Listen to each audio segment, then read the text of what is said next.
We are live. We are live. We are live. We are live from Hack Shack Studios. Hi, all. RT Bear here, 35-year comic book veteran, working for mainly Marvel DC, but helped a little upstart company called Image in the early 90s. That would be me.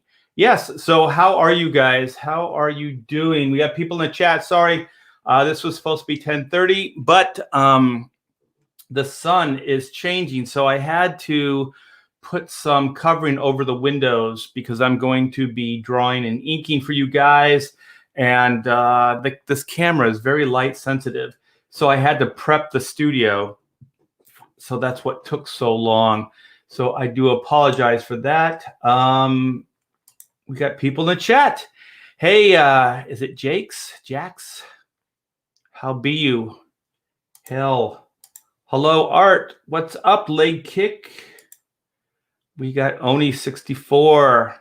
Brethren. Yes, I like this. What is that? Pre-drag? Miss Kovic? Oh, leg kick is already doing stuff. I'm good, Art. Very nice here in Washington. Yeah, SoCal right now, gorgeous. I had the window open for some fresh air, but my neighbor's doing some kind of construction over on his house. So it was getting a little noisy. So I closed the window so you wouldn't be annoyed by the outside sound. So we have Hatch 450SX. What's up? Hell Cream Pie Lords. All right. Oni 64. Cracking the jokes already. Here's Michael. Michael Green, what's up? All right. Well, I think I need to invite somebody. I've been really behind on stuff. So I think Albino wanted to get in here. He's going to help entertain you guys while I'm working. I'm not always the most dynamic guy when I'm drawing. Okay, I think I just sent it to him. Cross your fingers. All right. Let me show you what I'm going to be working on. It's very cool. When I saw this, Mike Mignola posted this. I think it was yesterday or last night. I hope you can see this. And I'm a big Scarecrow from Romney Marsh fan. It was a old TV show. It was actually kind of a movie that they split up into different parts, and they aired them on the Wonderful World of Disney or something like that. I don't remember. It was a long time ago. I was just a kid, but I remember I dug it, man. It was so freaking cool.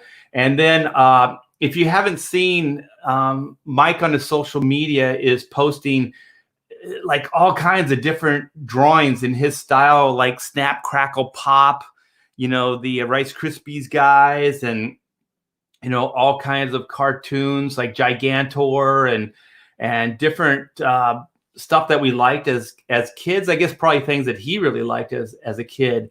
And so he's been doing them up in his style, and they're absolutely fantastic. So cool. He did a Tony Tiger. It sounds really absurd, but his style is so cool. When you see those drawings, you'll just fall in love with him. So I think he posted this last night, and I was like, holy shit, man. And for me, I haven't seen this stuff since I was a kid. I have seen it recently on YouTube because I checked it out. I looked into it. But up to that point, up till maybe a couple months ago, I hadn't seen it.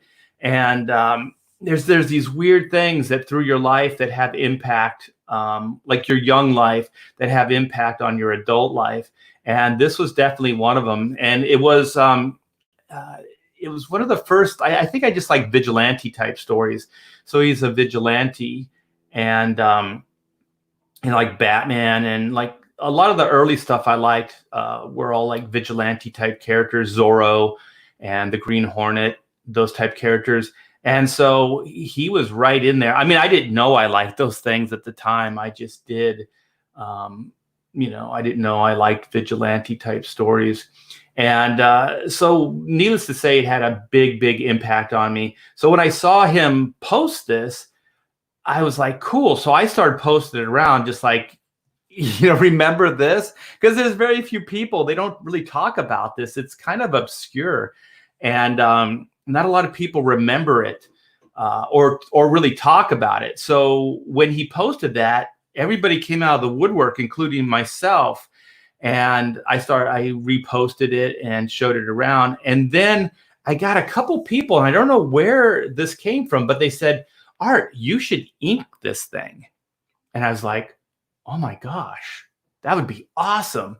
That would be awesome to throw some ink. I've always wanted to ink Mike Mignola, and this is my opportunity to do so. So I thought, like, wow, that's a great idea. I'll do it live. So that's the drawing right there. Let me go back to the chat. So that's the setup to what I'm going to be doing. So what I did, let me go to the camera here. I should raise my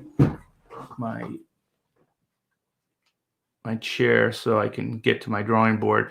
So here's my drawing board. See, it's a little blown out. I don't like this room. Let me turn off some of these lights. Maybe it'll make a difference. Oh my gosh, you can't even see this. What the hell? I thought I had this worked out. Hold on, you guys. I apologize. There's one other thing I can do. Well, there's two. I can lower this. You guys, it's almost pitch black in this room right now. I can't believe I have to go to these extremes to get this stupid camera to work. That's better. You can at least see it. Yeah, let me see if I can adjust the camera a little bit. Yeah, I apologize. This isn't very professional, and I did put some time into this earlier before we went live. Hold on. Here we go. Brightness. Let's see if I can tone it down a little bit. That's better. It kind of grays everything out though, but you can see the image better. Color enabler gain. Let me try the gain. Yeah, just kind of cast a shadow on it. Once I start throwing ink on it though, you'll be able to see it. There's one other thing I can do here. Apply, okay. Let me go to camera controls, low light. Let's see if this does anything. That did absolutely nothing. Okay, well, I'm gonna apply it anyway. All right, well, I think this will be fine once I start throwing ink over this. And so what I did is I took, this is a Xerox of the original piece. And I light boxed it. So these are my pencils over Mike's. And so the reason I did that is because I want to do some ink wash on it. And if I blue lined it, the blue line ink is water soluble, so it'll mix with the ink, and it looks okay. But I wanted this to really look cool. So let me catch up in the chat. Art knows all the legends. Yeah, I was supposed to do a Mike Mignola Gambit, like X-Men story way back when in the 90s, and it just never happened. It was going to be a mini series. It would have been awesome. Yes. Hey Art, what happened to your show from a couple days ago? Well, you know what? I'm going to bring Joe Albino Thunderbuns in because he was there. He can probably fill you in. And also I want Joe to give you a little backstory while I'm working on the Scarecrow. We did a Scarecrow episode a while back, which is pretty funny that this all kind of seems to connect. Hey Joe, what's up? Not a whole lot. How's everybody doing today? They're all saying they're doing terrific. Every one of them. So how you been, man? Not bad. Just trying to grind through the homeschooling thing. The kids are off for Easter break right now for the week, and I thought that would be a little easier because it's been pretty hard trying to get them to do homework every day. So it's nice not having that struggle, but at the same time, when they're not doing schoolwork, all they want to do is be outside playing with friends, and we're trying to keep our distance. So it's one frustration exchange for another, basically. But everyone's safe, everyone's doing all right. So we're keeping the complaints to a minimum around here. Well, that's good, man. That's good. I appreciate you coming on and hanging out with us. And you're going to do some of the heavy lifting here, I think. So I'll do the visual, and you can do the audio. How's that? Sure, sounds good. Okay, I'm going to go see if this works. So I apologize, but you're not going to get to see Joe. But I think this will be better, so you can see the image that I'll be working on here. That scarecrow's more handsome anyway. I don't know about that, man. Yeah, so somebody in the chat, Joe, they mentioned our live stream. Was it Tuesday? I believe that's correct. Yeah, so it got pulled down, and they asked what happened.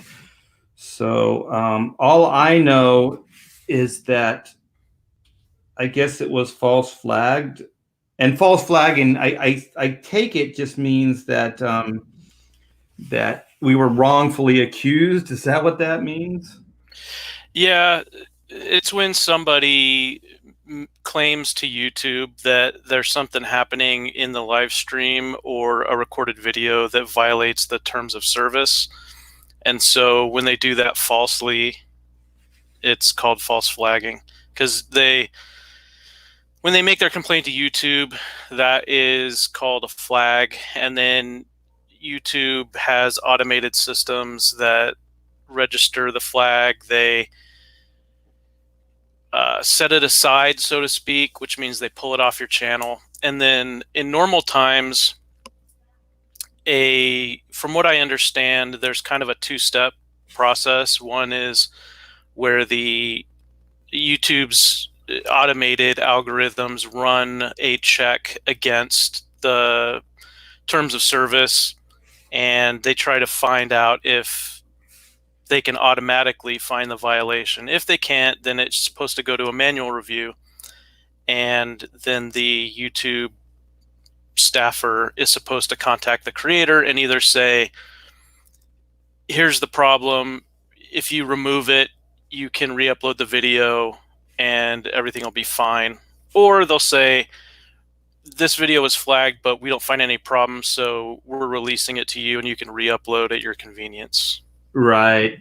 Yeah, so there was no actual complaint. Somebody told me that what's happening right now and why this is going on, I guess it's happening frequently to people, is that YouTube is a little low staffed. So Yeah. a lot of this stuff is left to like automation, and they're not being reviewed by human beings. So it's easy if you wanted to be and take a cheap shot at somebody's channel. I guess now is the time. Yep. So you can do it, and most likely you'll get it yanked down because there's just not a human, And I'm not giving you this information, you guys, so you can pull this stream down. It just kind of is the reality of it.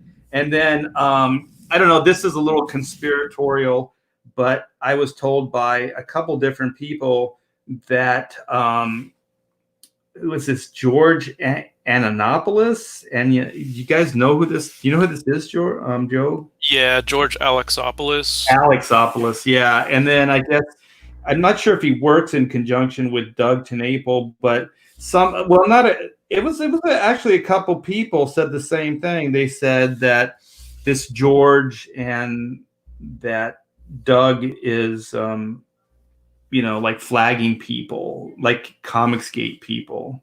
I've heard that as well. I don't know who it was that flagged our live stream, falsely, I might add. There was Yeah. nothing going on in that stream that was out of line. But yeah, I've heard that idea floated. Um, I, I I still don't know exactly who it was that got us, but I do know that at that same time, within 10 to 20 minutes, there were multiple other channels who you would either consider Comicsgate or Comicsgate friendly, and they all got strikes as well.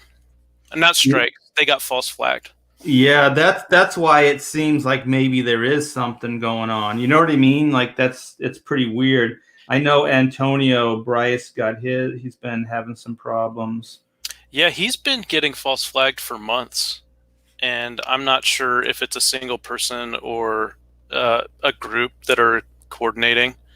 But Yeah. it is obviously um, it's either somebody who is got malicious intent or some jackass that's bored and has no life.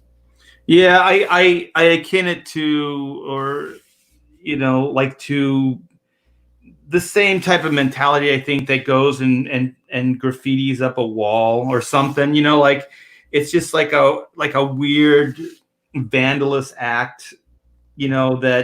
That only a really, I don't know how to describe the personality type, but that would get off on it. You know what I mean? Like spray painting on the side of a wall, and then just leaving it up, or breaking a window out of a business or something. You know what I mean? It's just kind of like a weird. I'm not really wired like that, so I don't really understand what gets into people. Well, I know that a big part of the graffiti subculture is it's similar to hip hop, where it's kind of an announcement to the world: I'm here, I exist. In some cases, with hip hop and graffiti, it's messaging back and forth between two or more people. But with this, I'm not a fan of it personally. Graffiti. I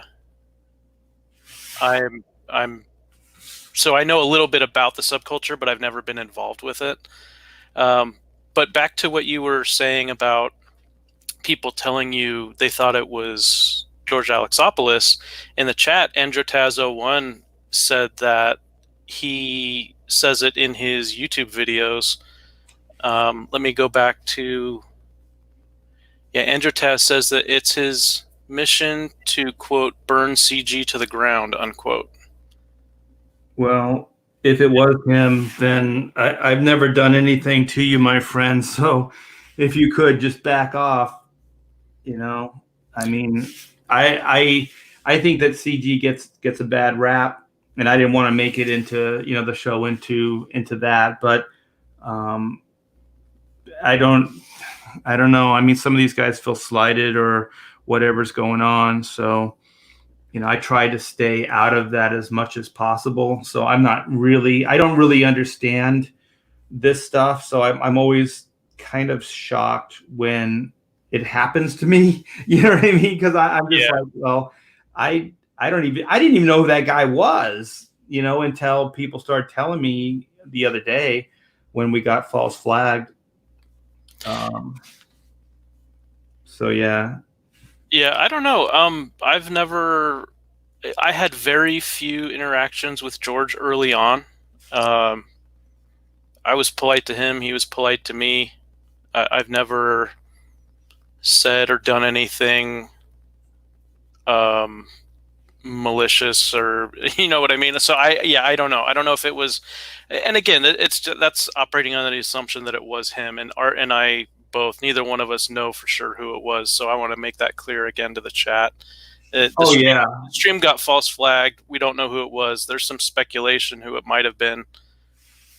There's, I guess, a couple of people who believe they know who it was, but neither Art nor I have any actual evidence one way or another. You got a super chat, though, from Eskimo No Phono, who says, for $1.99, I owe you a contribution to your Indiegogo. Oh, very cool. Well, thank you, man. Oh, that's another thing. If I did not start with this, But what did I write down? I wrote down if we can get. I should wait. Hold on. I need to back up for a minute here. So I need to check out my chrono numbers. The chrono campaign has been heating up again, you guys. So thank you so very, very much. And also the Black and White Vampirilla campaign. So I'm going to write down, we are at 517 backers. So 17, 18, 19, 20, 21. So if we can get to 17, 18, 19, 20, 21, if we can get to 521 backers, so that's 4 backers. We're 4 backers away. What I'm going to do, let me go back to the stream. What I'm going to do, oh, and by the way, thank you. Is it Esco Mono? How do you say it? Eskimo no phono. No phono. Thank you so much for the $1.99. What I'm going to do with this piece, you guys, is I'm going to raffle this off. So one of you guys will get this, but the catch is we need to get 4 backers on Chrono Mechanics by this time tomorrow. So if we can get 4 backers, so we'll be at 521. I would like to do it in this live stream, but if we can do that, then what I'll do is I'll take all, because you all have numbers, backing numbers, and I'll get all those numbers and I'll put them in a hat, and then I'll pull out the number, and then whoever's number I pull out will get this drawing absolutely free. So I'll send this out to you guys just as a nice thank you and just something fun. Since we're all locked in here in quarantine, it might be fun to do something like that. So if you guys want to potentially get this drawing, please back Chrono today. That would be awesome. Yeah, for some reason, Indiegogo is not cooperating with me. I'm trying to get the link for your Vampy cover. Oh, thanks. And it's not coming up. I'll have it here in a minute. So, Art, you were talking about how you lightboxed your Mignola sketch because you didn't want your ink wash to run with the blue line. Was that correct? Yes. So when you do one of these drawings where you know you're going to do a wash on it at the end, does that affect how you are running your lines in process, or do you pretty much do all the line work first, look at it, and then decide what you're going to do with the wash? Wow, I don't really analyze the process too much. Like with this, I knew that I wanted to do wash, and I just knew that the blue line would affect it. So as far as this piece, that's as far as I got with the thought process. So I don't know. I just try to stay open. I don't try to have too much preconceived notions. I can do it with whatever I get, you know, like if it's blue lines, I can make it work. If it's you know, however it comes to me, I can make it work. So what was the question again? I'm sorry.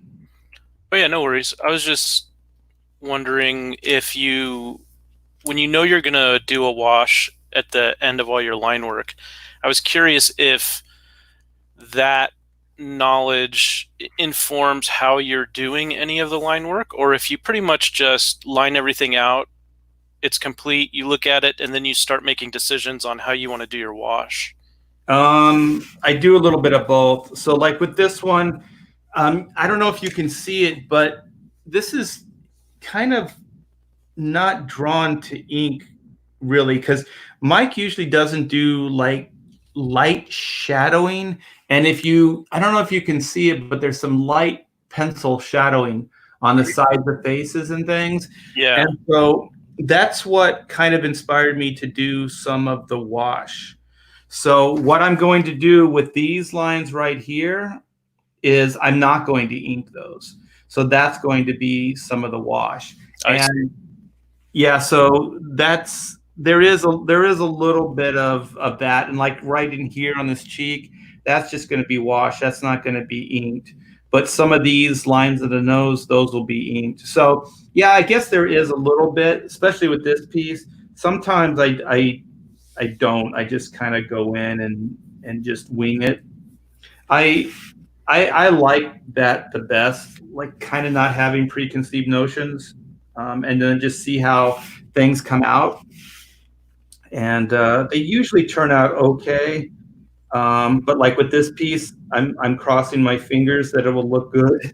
You know what I mean? Because I'm I'm not doing my usual shtick on it. Yeah. So it's kind of well, in one sense, it's a little bit of an experiment for you then.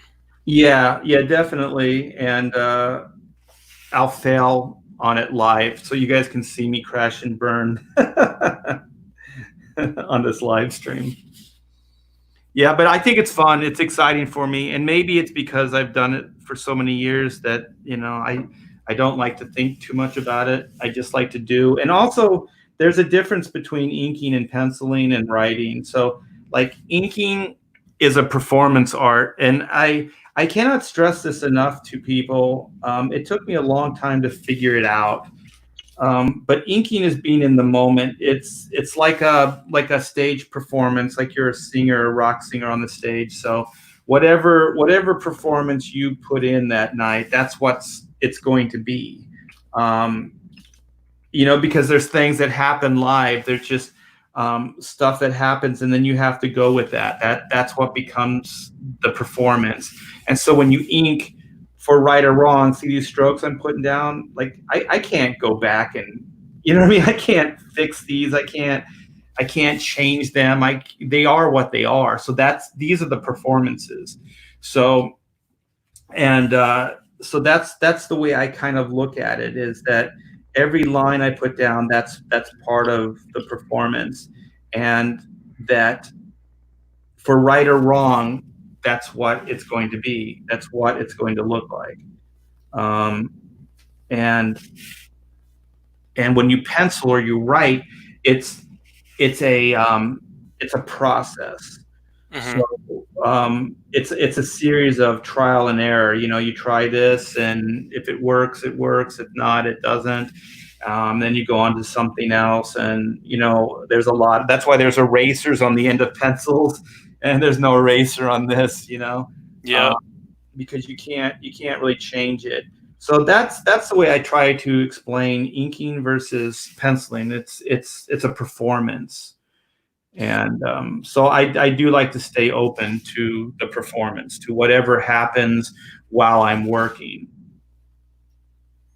Speaking of when you're working, Ryan Hawk from the chat says hello and would like to know what it was like working on Deathstroke. Oh my gosh, working with Joe Bennett was amazing, and also like Joe Bennett was kind of doing breakdowns, and so I got to do finish work on it, which is a little bit more involved than just inking. So like hatching and finishing some of the drawing, because it was extremely loose. So I liked it. And the cool thing about Joe is Joe was okay with me doing it.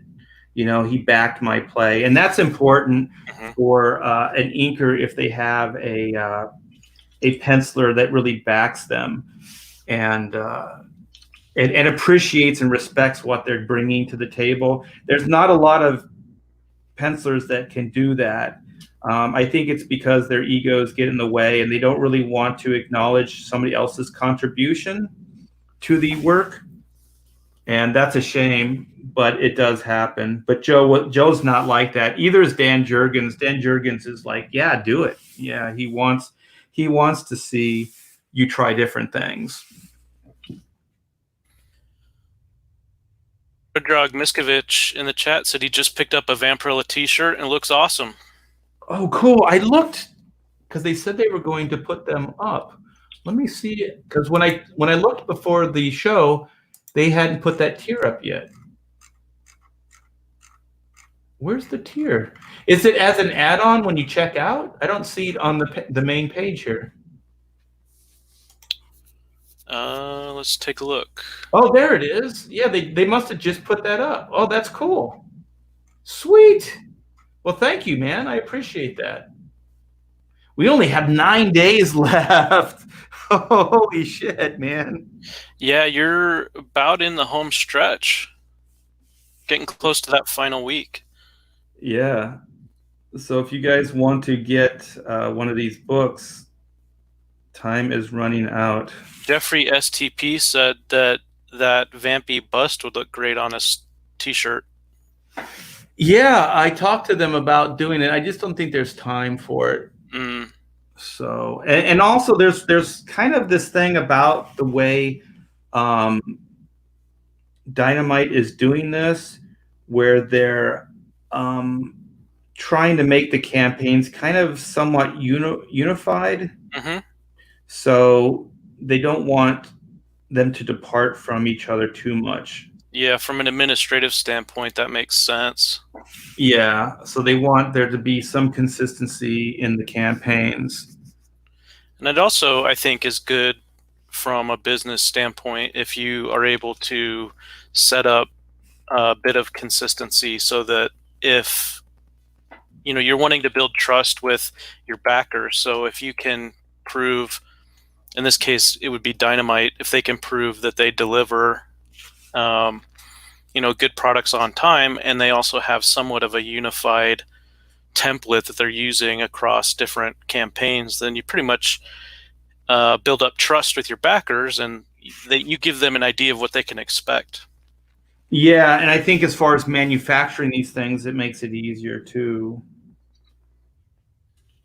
Yeah, administratively, you're saving yourself time if you can work from a template. But like if they have like let's just say we sell 12 t-shirts on this, but then the next campaign sells 12 and so on and so on, then they can justify working with these different vendors because they can get their numbers up, where just with like one campaign it's a little tougher, if that made sense. Yeah, for sure. So why don't you give people a little history on the character? Do you have any of that? I know it's Russell Thorndike, and that the Scarecrow, or as I think the books are called, Dr. Sin. Yeah, I can do that. Before we start, though, we've got a couple of questions for you from the chat. Oh, cool. Yeah. One is Physical Media Dave. He asked if you have any advice for an aspiring comic writer, and he wants you to know he loves your work. Oh, thank you.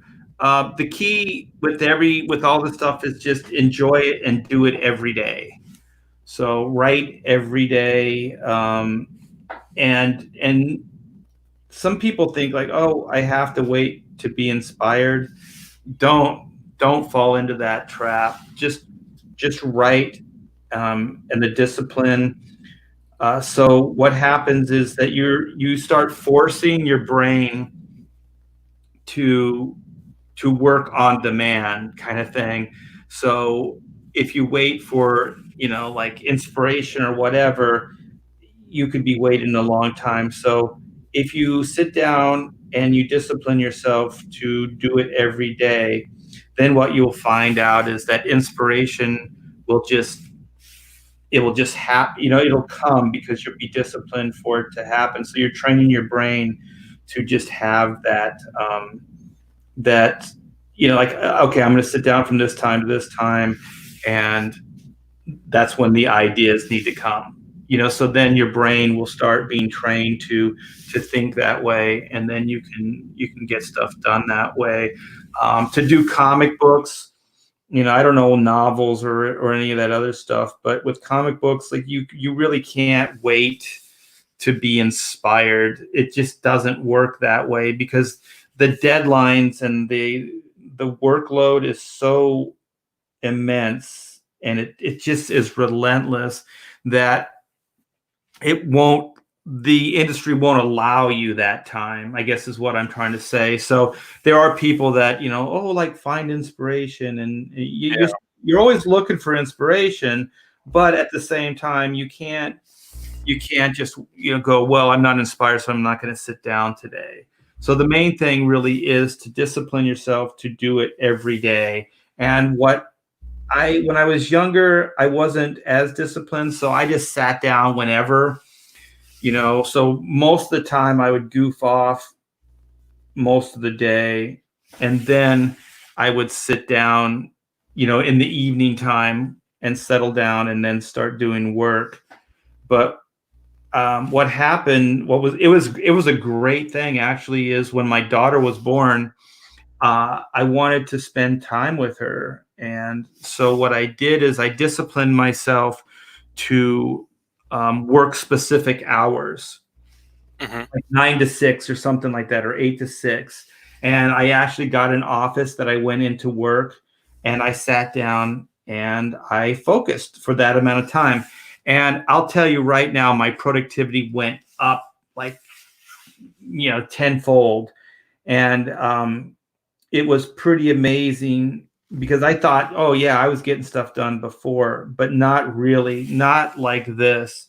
So it does really help to discipline yourself and just kind of get specific hours and work those specific hours. At least it was for me. Everybody's different, but for me, that discipline really helped. Yeah, and I'll say, in case there's anyone else in the chat who is an artist or wants to do something else in comics, whether it's lettering, editing, publishing, whatever it is, I would second what Art was saying about trying to get yourself on a schedule and sticking to it as closely as possible.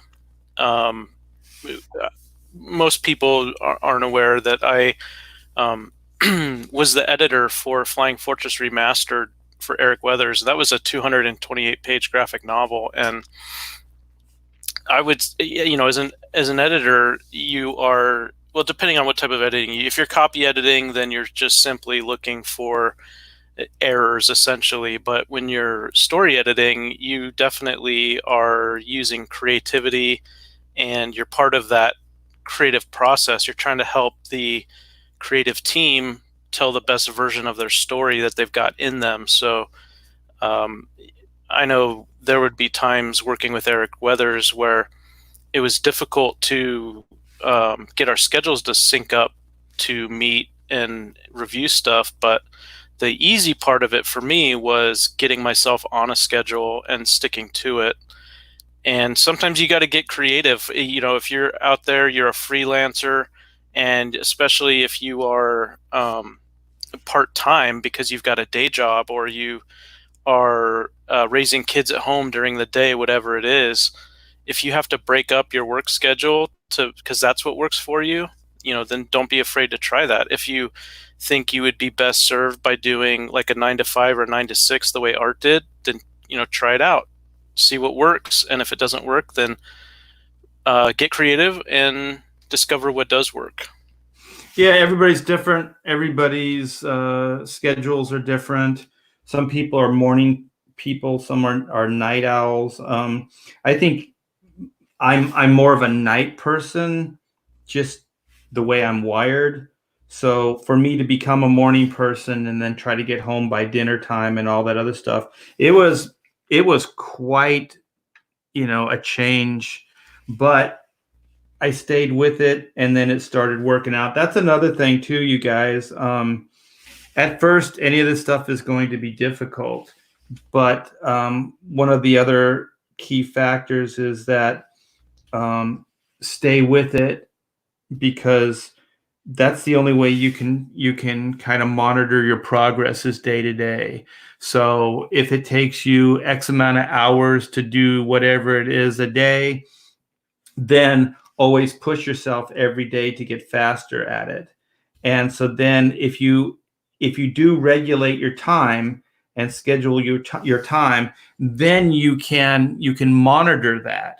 But if you don't, then it's, you know what I mean? It's it's all over the place. And I remember I had this conversation. This is when I had the major, and it wasn't my epiphany. It was given to me from Mike Carlin, the editor of Superman, when I was working on Superman. And he was like, we were talking, similar to the way we're talking now. And he said, well, how many hours do you put in? And I said, I work all day. He goes, well, how many hours do you work? I go, I work all day. He goes, no, how many actual hours are you at the drawing board? Because you hear people like, oh, I work all day. But like, are you actually working? You know what I mean? Or you like do a little bit here, go to the computer, do a little bit here, go eat, do a little bit here, talk to somebody on the phone. How many hours are you actually working at the board? And so I was like, what? And he goes, I tell you what, have a piece of paper. And so when you sit down, write the time. And then when you get up, log out. When you come back, write the time in. And when you leave, you log out, just kind of like a time card, Yeah. like when you're at work. And he said, and when you add that up at the end of the day, you are going to find that you're spending way less time actually working than you think. Just because you're at the board, you know what I mean? It doesn't mean you're actually working. Mm-hmm. And I was like, whatever. And so I did start doing it, and I realized he was right. I really wasn't working and putting in that time on the pages that I thought I was. And these are things like I said, like if you want to do monthly comic books, you want to do comic books, this is how you have to be, man. This is the discipline it takes. It's pretty crazy. I used to say like my job came down to minutes and seconds sometimes, because there were times where I was racing against the clock all the way to the last possible second at for the Federal Express pickup to get stuff out. And so every minute, every second is important. And did I remember correctly hearing, I thought I heard you say one time that in all of your years running Hack Shack, you never missed a deadline? Never. Never. I think in my early, before Hack Shack was there, like when I was breaking in, I did have a hard time. And I do remember learning things the hard way where, I was on Adventures of Superman, and we were doing a cool story arc that I really was looking forward to.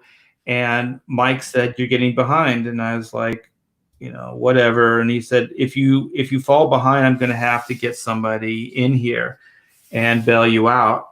And, like there's a certain level of pride. You go, well, no one's going to take my job, so, I did try as hard as I could, but the inevitable happened. And I think it was more, I was cocky and I was like, there's no one that's going to replace me. Like when you're young and you're stupid. Mm-hmm. And so he replaced me with Dick Giordano.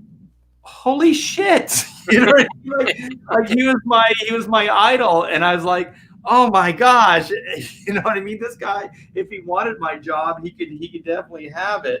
Yeah. It would be no problem. And so Dick came in and hit a home run and got us back on schedule.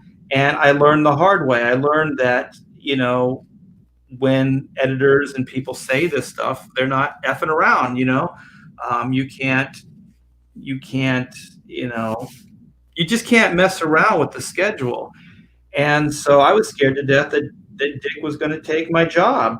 You know what I mean? So yeah. I never did it again. That was like learning the hard way. And so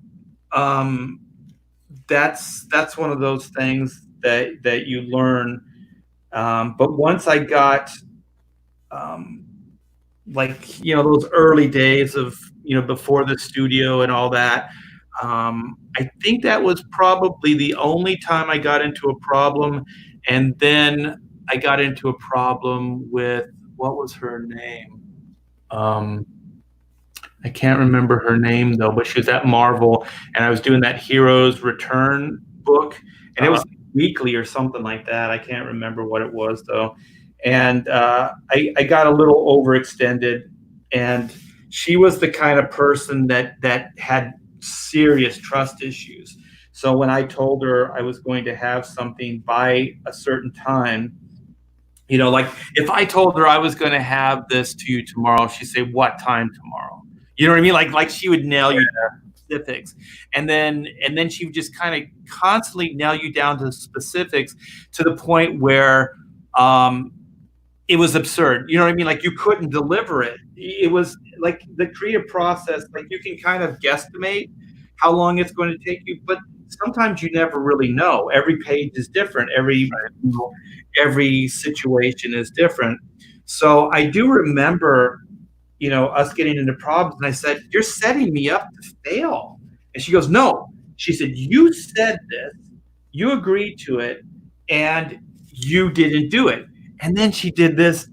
Joe, it freaked me out. She goes, "You're a liar." She told me that I was a liar.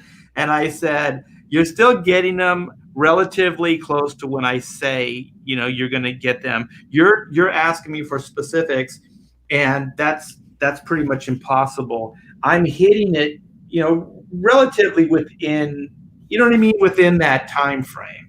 Hmm. You're not going to miss shipping or anything. Like I'm not that irresponsible." Right.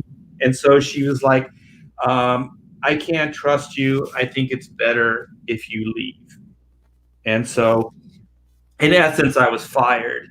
But that was the last time, and that was with Hack Shack Studios, that I had a problem. But I didn't, you know what I mean? I didn't miss a deadline. Right. I just was like not doing what she wanted me to, or delivering it exactly when she said she wanted it.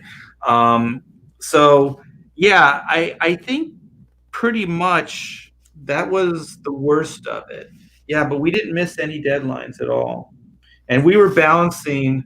Probably at times there was always 3 books, but sometimes there was 6 books. So we were anywhere between 3 books and 6 books a month that we were responsible for. That's unheard of, man. Well, that's probably why you've got your own simp in the chat, Art, because Eskimo No Phono says for another $1.99, here's some simp bucks. Oh, thank you, man. What? You run your shop like a boss, you get people simping for you. That's how it works. Okay, you got to explain because I'm a boomer. What is a what is a simp? So a Should I simp, be insulted, or no, is it like no, it's no, no, no, no. So a simp is when a person, usually a man, is like white knighting for a woman. But there's also an element of they are trying to ingratiate themselves with the woman and hoping that she will give him some uh, attention that he is craving. Okay. So it's going back to what it's a slang term, but going back to what the literal word was, it came from simpering. So someone who was simpering was kind of a whiny, soft, wimpy person. So a simp would be like a whiny, soft person. But in today's lingo, it's usually a soft, weak man who really wants attention badly from a woman. Oh no, this doesn't sound good. So Eskimo no Phono is just joking around. He's picking up what you're putting down, and he's joking that he's your simp. So he's giving you money in exchange for what you're doing for him on camera. Yeah, I got the gist of it, but the the interpretation was I don't know, man. It's all good. Well, thank you so much, man. I appreciate it. Thanks for the super chat. Thanks for this, Tim. So, do you want to dive into the Scarecrow of Romney Marsh story? Yeah, maybe give them some backstory Okay. and they'll have some context because I know there's some younger people in the chat that probably weren't privy to the original airings or any of that or Yeah, book. yeah. So, the Scarecrow of Romney Marsh was a TV movie produced for a series called Walt Disney's Wonderful World of Color back in 1963, and it was based on a novel that was written much earlier by Russell Thorndike, and it was Much earlier, like 1915, right? yeah, it was published in 1915, and the story came about because in England there was this area called Romney Marsh, and in the 1700s, Romney Marsh was a smuggling hotspot, and um, or no, was it England or France? That was the hot Uh, spot. yeah, I'm trying to remember. It's yeah, England, southeast of England. Okay, sorry about that brain fart. Um, So anyway, is 1700s smuggling hotspot in England, and brandy and tobacco were smuggled from France into England to avoid paying high taxes. And there were battles that were fought between different gangs of smugglers and the army and local law enforcement, local militias, and whatnot. So Russell Thorndike wrote this novel about um, this character, Christopher Sin, who is this brilliant scholar from Oxford. And he was a swashbuckler. He was a great horseback rider. He was a sailor. And he had a more or less a dual identity. And we were talking a few weeks ago about how this was one of the earliest examples of that archetype of a hero with a dual identity, whether you're talking about um, Batman and Bruce Wayne, Zorro, the Shadow, the Phantom, and so on. So back in the 1700s, we've got this guy Christopher Sin. He's this brilliant swashbuckler, and he by day is a country vicar. He's like a country priest, and he has this beautiful young wife who gets seduced by someone else who Dr. Sin had considered to be a close friend. So he goes on this quest for revenge, and he adopts this persona of the Scarecrow. That's the novels, right? Right. So if we go to the TV adaptation, which inspired the Mignola sketch that Art is inking up, basically you've got Patrick McGowan in the title role, playing the Scarecrow, Dr. Sin, and there's this general who is called in by the War Office to smash the smuggling ring that's running around Romney Marsh, and to prevent the Scarecrow from rescuing this guy who had been kidnapped by the Navy.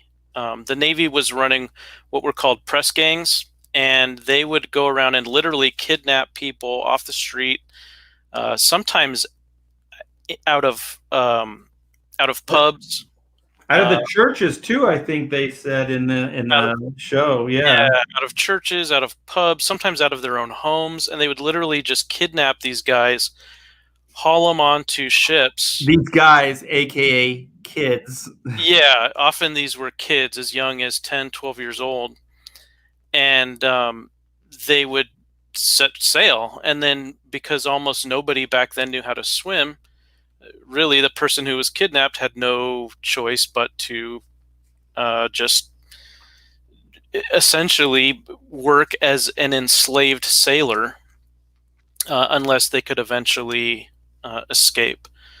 But so anyway, these press gangs, the Scarecrow of Romney Marsh, he was uh, fighting these press gangs and trying to rescue people who'd been kidnapped. So this general decides to use a man that had been captured by one of these press gangs and use him as bait to trap the Scarecrow. So the Scarecrow was going to come rescue this guy, and then they were going to capture the Scarecrow. And it doesn't happen. It doesn't work. Yeah, so that's the essential setup for the. I guess it was a 3-part limited series. Yeah, I think the way I heard Walt Disney explain it, that it was filmed as a movie, and then they split it up into like serials. So I'm not sure if it was run on TV or if it was theatrically released as a movie. But there is like a complete like 2 hour or whatever movie that exists. So I'm not sure how it worked out, if it was serialized and then a movie, or a movie then a series. Yeah, well, it looks like it was a series first, um, released in 1963, and then the um, the producers re-edited it for a British theatrical release called Dr. Sin, alias the Scarecrow, and that was released on a double bill with The Sword and the Stone, the Disney Okay. animated film. So it was theatrically released, but in Britain. First in Britain, but then in the 70s, it was re-edited again for an American theatrical release, and it played on double bills with Snow White, the Seven Dwarfs, and Treasure Island. Wow, that would have been cool, man. Can you imagine seeing Yeah, those in the theater? seeing that and Treasure Island, that would have been great. And then they said here that the VHS version, which was released in the 80s, was expanded to include the story material from all 3 TV episodes while retaining the feature film structure and credits. Okay. But it was only available for a relatively short amount of time. I heard that thing retails or like resales for a lot of money. It does. I looked for it and found it running for between $200 and $300. Yeah. So it has like a serious cult following. And for me, somebody like me, like I said, I hadn't really experienced it since I was a kid. So when you see other people like things that you loved as a kid acknowledge it, you're like, it's almost like, oh, wait a minute, it did exist. Like, because when you're a kid, you're thinking like you made it up or something. You know what I mean? Right. It's so obscure. And then I remember just about the time, Joe, you and I did the show that we kind of focused on like vigilante heroes and the Scarecrow.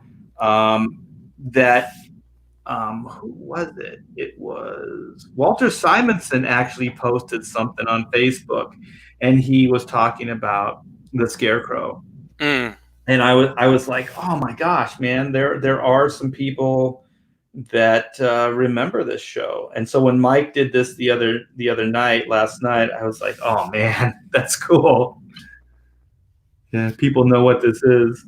Yeah, and this was one of the films that we were talking a few minutes ago about how it kept getting re-edited and re-released. And I mentioned how in the 60s, Disney had the series Walt Disney's Wonderful World of Color, but they would continue for the next few decades to kind of rename and represent some of the stuff that they had showed earlier in the 60s. Like in the 80s, they had The Wonderful World of Disney syndicated show, and the Scarecrow of Romney Marsh was re-edited again and run as part of The Wonderful World of Disney. And then again in the 90s on the Disney Channel. Oh, okay. So it did make it even into the 90s. Yeah, and so it's saying that in this version, in the 90s version on the Disney Channel, that it followed the narrative of the further adventures of Dr. Sin, which was one of the books, and made it clear that Sin did not die or stage his own death. It says at film's end, he's having a cup of tea with the squire, who admits to now owing a debt of gratitude to the squire. Wait a minute. That sounds new. I don't remember that. So let's see. Oh, here we go with the DVD that you were mentioning earlier. It says on November 11th, 2008, the Walt Disney Company released a limited pressing of 39,500 issues of The Scarecrow of Romney Marsh in DVD format for the first time as part of the Disney Treasures collection. And it looks like they retitled it again, Dr. Sin, The Scarecrow of Romney Marsh. It sold out in 3 weeks. And then there's a lot more here. That's kind of minutia. Okay, then it looks like it's got a 1-disc or 2-disc options. But yeah, as you were saying before, you try and get these now, it's going to cost you a couple $100. So wait a minute. So does it say that that was an alternate ending? Because that's not in the original, the series or movie where he stages his own death. Yeah, it says here in the 90s Disney Channel version, this version generally followed the storyline of, quote, the further adventures of Dr. Sin. Were they new or were they still just re-edited of the 60s show? Because that sounds like... Okay, so that is a reference to the novel which was published in 1936 called Further Adventures of Dr. Sin. Right, the title, but you said that he staged his own death. That's not in this in the movie. In the movie. Well, this is where I'm wondering if there's a difference between the novel and the film. Okay. Because what might be, and if anyone in the chat knows, please illuminate us. What it might have happened is that in the initial 1915 novel, A Tale of the Romney Marsh, he might have staged his own death, but then, reappeared because there was another another 6 novels. Yeah, I know that the original novel, he staged his death, and I remember reading that they went to his publisher went to Russell Thorndike and said, "You killed the character. You can't do that. You got rid of the character. We need more." And so that's when they brought him back years later. Yeah, just like what happened with Sherlock Holmes and Arthur Conan Doyle, killing him off and then getting badgered for years to bring him back. Yeah, finally did. I guess it happens. They didn't know about rewatchability back then. Yeah, and another element to the Dr. Sin stories that we talked about on the previous stream when we were discussing different examples of that dual identity heroic archetype, we were talking about how Dr. Sin has different people around the area that he has helped out and who become informants and allies for him. And kind of like the Shadow. Yeah, like the Shadow, like Zorro, like Sherlock Holmes, although he didn't have a dual identity, but yeah. So that's one of the, and now, with Batman less so, but, he had Commissioner Gordon. He did have other allies, and then eventually he'd have the whole, I don't know, how many members are in the Bat family? 37, 49? 149. Yeah, for a loner, he sure does have a big family. I always thought like the one that made more sense is that like Superman would have a big family. You know what I mean? Because he seems that way, but Batman's always like the loner, and yet in the mythology, Batman's got all this family. Yeah, They it's even had a book when I was a kid. It was called The Batman Family. Like there was DC published a book. Nick C is saying that the Disney Movie Club released a Blu-ray exclusive, and I believe that was a 2-disc Oh my gosh, I set. gotta get this stuff. If I think I read that it was $40 for 2 Blu-rays Really? That's not too bad. when it was released. Oh, when it was released. Oh, I thought It was a you could get it limited on eBay release. now. Yeah, the No, good that'd be a steal if you could get it now. Yeah. And Oh, here it's wait. My wife just brought in a tally. Let's check out the chrono mechanics. Was it chrono, Pamela? Yeah, and there's Vampirilla. Oh, Vampirilla's going up too. Okay, so it's 517. 517 backers. 519. We got 2 backers, which means we only have 2 more. We get 2 more backers, and then this piece right here will be raffled off. Let me see what it looks like. I'm actually not. Okay, there you go. So, wow, that's coming out pretty good. yeah, it's looking good. I haven't even got the wash going yet. Yeah, so yeah, one of you guys will get this. So it looks like this is going to happen. You want to there's been a lot of new people that have joined in the stream. Do you want to go over what you're showing off and why? Yeah, okay. So what happened last night? It was just spontaneous. Is Mike Mignola posted this piece of artwork, and I thought it was so cool. I started posting it around myself, just going, I remember this when I was a kid and how cool it was, and this drawing is so freaking brilliant. And so there were some people. One of them did it on Twitter. I wish I remembered his name. He said, Art, why don't you ink that up? And I was like, wow, that's a pretty cool idea. And then I think on Facebook Messenger, I got some similar feedback.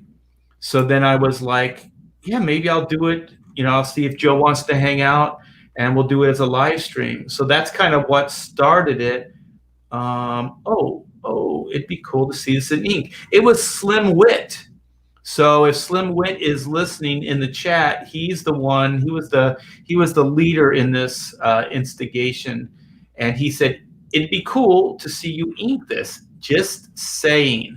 So when I saw that, I was like, yeah, I'll do it live. I'll see if Joe wants to hang out. So that's how we got here. And then what I thought would be even cool or more cool is if we could get 4 backers, and we're 2 backers away now, that we would do a raffle, and I would give this drawing ink away to somebody. So that's the idea. So if we get 2 more backers on Chrono Mechanics, is there a link somewhere around there? Yeah, I dropped the link, and you've also got a couple more super chats from Eskimo No Phono. He said, "Hell Jabba for $1.99, and for another $1.99, he said, backing you right now, Art." Oh man, thank you so much, Eskimo. Wait a minute, what is this? Remind people about getting the Chrono Mechanics script. Yeah. My wife just came in, Pamela, my lovely wife and co-writer on Chrono Mechanics. She said to remind you guys that every backer of Chrono Mechanics will get the movie script ASAP. So you'll get the PDF for the movie script sent out probably today. So you'll have something to read and entertain yourself with while we're trying to get past this pandemic. So she wanted me to remind you of that. So you guys will get something today, most likely. Some chrono material to read. So that'll be fun. All right. Eskimo says he backed. Well, thank you, man. Thank you so much. I appreciate it. You guys are the best.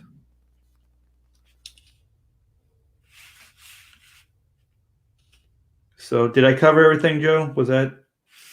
Yeah, I think so.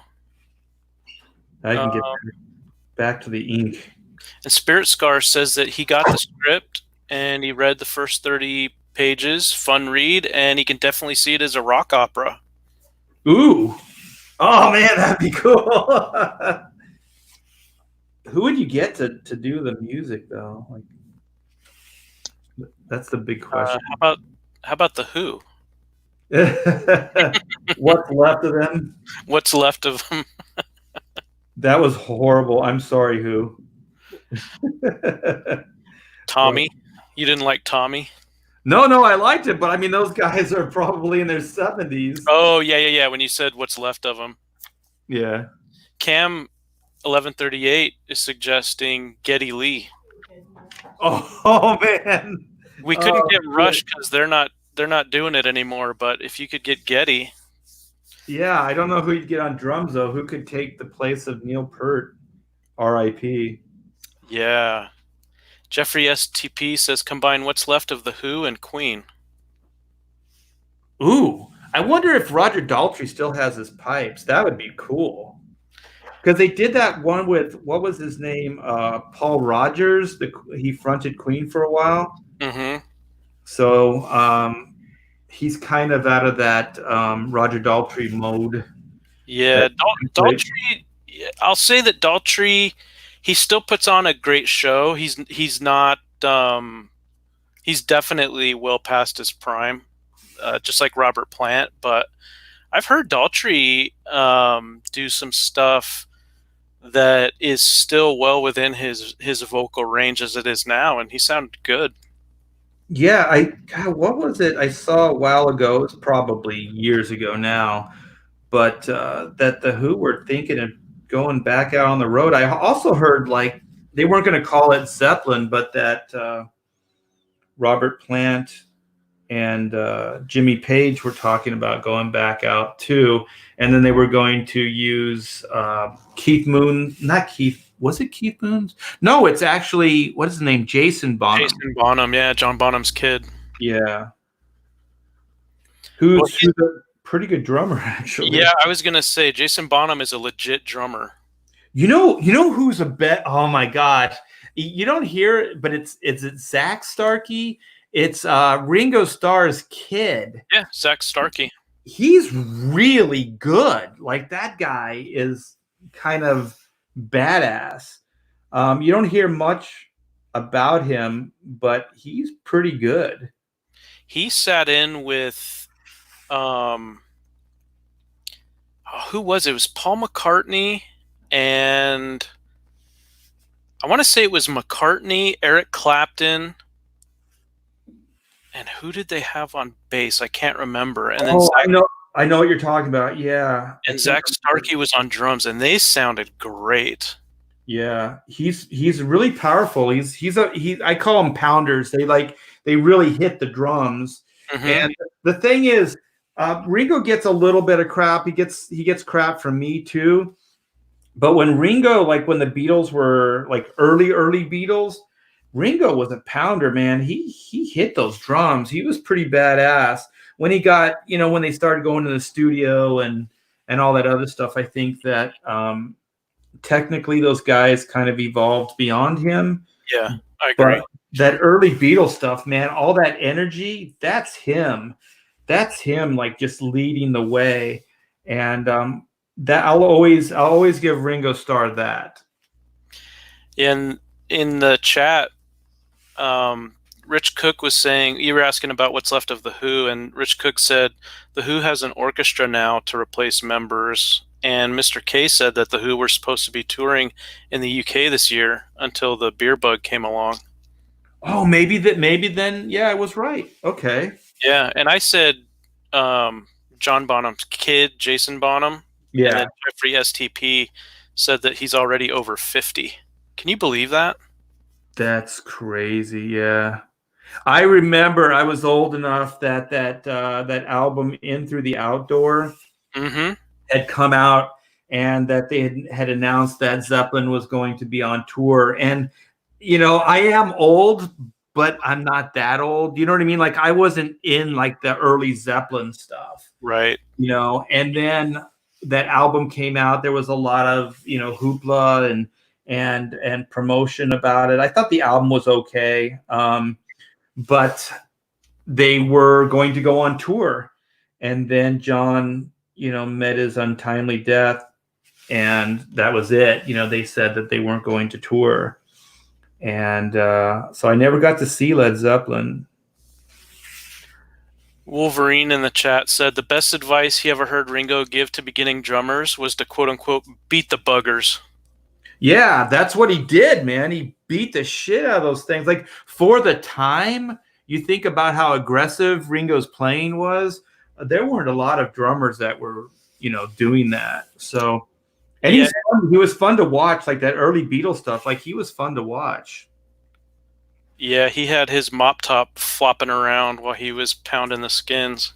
Yeah, he had a pretty cool style. I always say, like, what is it? Come Together, that doom doom. Yep. I want to give that to Ringo just because it's fun to play on the drums, and it's really cool musically. Yeah. But I seriously have my doubts that Ringo came up with that. I think Paul came up with those drum parts. And from what I hear about the Beatles in those days, that Paul was doing a lot of the Ringo stuff on those albums. I've heard that he and Lennon, I mean, they were always competitive, but one of the things that I read about them is they would compete as to who would write more of the music for the other guys. For Ringo, yeah. For Ringo, and George wrote his own, though. George wrote his stuff, but sometimes they would try to write, like, their egos were getting so big that John would try to write stuff for Paul and insist that he play it. And then Paul would do the same thing to John. And I don't know how much of that is true, but I could definitely see that type of going back and forth to try and stake out a bigger creative claim behind the scenes. Yeah, I can see that, and definitely there was stuff that led up to those two not being happy with each other. And I don't think it was just Yoko Ono. Yeah, no, those guys were having problems before Yoko showed up, and then it just got a lot worse after that. It's so weird to think about, and I'm gonna put Kiss in this category as well. That when you look at when they started and how prolific they were, the Beatles were putting out 3 albums a year. Mm-hmm. Like even Kiss were putting out 3 albums a year. And I know it sounds weird, putting Kiss in the same, context or whatever as the Beatles, but that's a serious workload. And those guys were touring constantly at the same time. Like, you don't realize, like, all those, I think the Beatles for maybe 2 or 3 years were on that same schedule. So a lot of those albums were all written within the same year or the same relative time frame. Mm-hmm. So it's pretty crazy to think about how prolific those guys were. And then you see, like, musicians today, and if you get I don't know, an album every 2 years, you're lucky. And these guys were putting out 2 and 3 albums a year, and they were great. You know what I mean? Like, they were amazing albums. Yeah, I know there was a lot of creative energy that came from not just internal competition, but also when they would compete with other bands. The legendary example of the Beatles and the Beach Boys. Where Brian Wilson would come up up with some amazing melody or a finished track or whatever it was, and then Lennon or McCartney would hear it and say, okay, we've got to outdo the Beach Boys. And then they were essentially dueling for a few years. Yeah, there was that Pet Sounds album, and they say that it inspired Sgt. Pepper. Yeah, exactly. Yeah, I saw a whole documentary. It's funny that you brought it up because I had just seen it. The documentary on kind of, what was going on, and that there was it was more Paul McCartney and Brian Wilson like competition, because I think Paul saw, and then with George Martin, they saw that the studio could be a musician. So they started bringing those ideas, like that it would be like the fifth Beatle would be the actual studio itself, and I thought it was pretty interesting. And man, I just think sometimes if, sometimes tragedy is what makes people as well. But sometimes I think if Brian Wilson's dad wasn't as abusive as he was, and if Brian wasn't as scarred, that maybe we would have got, like, you know what I mean? Like, who knows what we would have got out of that guy, Right. because he was definitely on a trajectory, like a creative trajectory. And I think his own demons got in the way.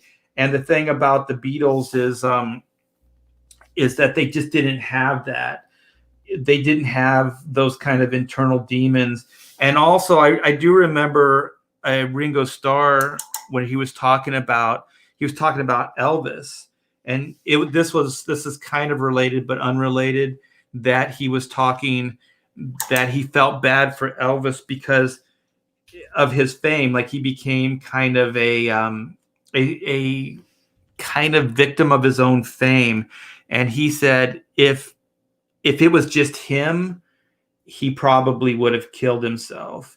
He said, but with that, there were three other guys that knew exactly what he was going through at any particular time. He always had that kind of, like somebody that understood what was happening. And Elvis just never did. He just had people that were exploiting him and trying to get stuff from him. Right. We've got some questions and comments from the chat coming in hot. Cool. So one of them is Spirit Scar asked if we've seen the movie about Brian Wilson called Love and Mercy. Paul Dano plays him when he's young, and then John Cusack plays him when he's older. I have not seen those. I kind of stay away from some of that stuff because I feel like it's a little overly dramatized. But some of them are pretty good. I have not seen it, though. Yeah, that one is on my watch list. And then Reed Troutman asks, Art, do you order your supplies online? If so, where? I do more now because I just don't have as much time. But there's a place in Westminster. It's called Art Supply Warehouse. And then there's Blick. So I think both of those places you can order online. Okay, and then Eskimo No Phono for another $1.99 says someone else super chat. Yes, please. Thank you, though. I appreciate it. And then he also says, sweet, 4 new backers. Wait. I got to check this out. Check your total.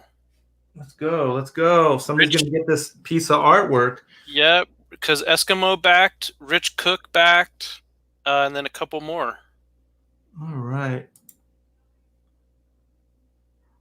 Holy shit, you guys are awesome. Yeah, you know what? Let's just keep it going because there'll be more people that can be entered into the raffle. So we are 2 over what I said. Wow, you guys are awesome. Right on. Thank you so much. Yeah. And so once again, you'll get those movie scripts sent out today. I think that's what Pamela came in and was telling you. So very cool, man. So one of you guys will get this. Finishing it up now. And when Mike Mignola, RT Bear, masterpiece.